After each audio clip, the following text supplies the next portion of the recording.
രക്ഷാപ്രവർത്തനത്തിനിടെ ദാരുണ അപകടം. കിണറ്റിൽ ചാടിയ യുവതിയെ രക്ഷിക്കാൻ ശ്രമിക്കുന്നതിനിടെ ഫയർഫോഴ്സ് ഉദ്യോഗസ്ഥൻ ഉൾപ്പെടെ 3 പേർ മരിച്ചു.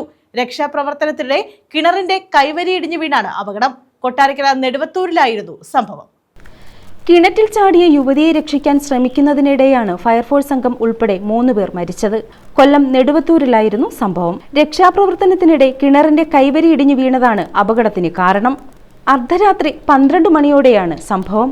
നെടുവത്തൂർ സ്വദേശിനി അർച്ചന, സുഹൃത്തായ ശിവകൃഷ്ണൻ, ഫയർഫോഴ്സ് ഉദ്യോഗസ്ഥനായ സോണി എസ് കുമാർ എന്നിവരാണ് മരിച്ചത്. സുഹൃത്തായ ശിവകൃഷ്ണനുമായി കഴിഞ്ഞ ദിവസം രാത്രിയിൽ അർച്ചന വാക്കുതർക്കത്തിൽ ഏർപ്പെട്ടിരുന്നു. ഇതിനെ തുടർന്നാണ് യുവതി കിണറ്റിൽ ചാടിയതെന്നാണ് നിഗമനം. അർച്ചനയെ രക്ഷിക്കാനായി ശിവകൃഷ്ണൻ ഫയർഫോഴ്സിനെ വിവരമറിയിച്ചു. ഫയർഫോഴ്സ് സംഘം സ്ഥലത്തെത്തുമ്പോൾ അർച്ചനയ്ക്ക് ജീവനുണ്ടായിരുന്നു. കൊട്ടാരക്കരയിൽ നിന്നുള്ള സ്കൂബ ഡൈവേഴ്സ് ഉൾപ്പെടെയുള്ള ഫയർഫോഴ്സ് സംഘമാണ് രക്ഷാപ്രവർത്തനത്തിനെത്തിയത്. രക്ഷാപ്രവർത്തനത്തിനിടെ ഫയർഫോഴ്സ് ഉദ്യോഗസ്ഥൻ അർച്ചനയുമായി സംസാരിക്കുകയും ചെയ്തു. ഫയർഫോഴ്സ് ഉദ്യോഗസ്ഥനായ സോണി അർച്ചനയെ രക്ഷിക്കാനായി കിണറ്റിലേക്ക് ഇറങ്ങി.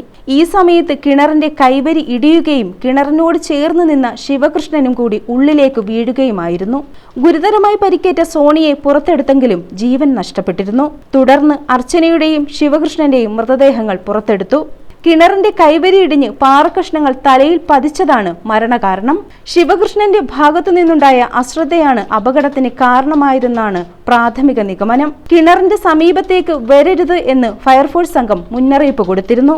പഴയ കിണറായിരുന്നു എന്നതും കൈവരി ദുർബലമായിരിക്കാം എന്നതും മുന്നിൽ കണ്ടാണ് മുന്നറിയിപ്പ് നൽകിയത്.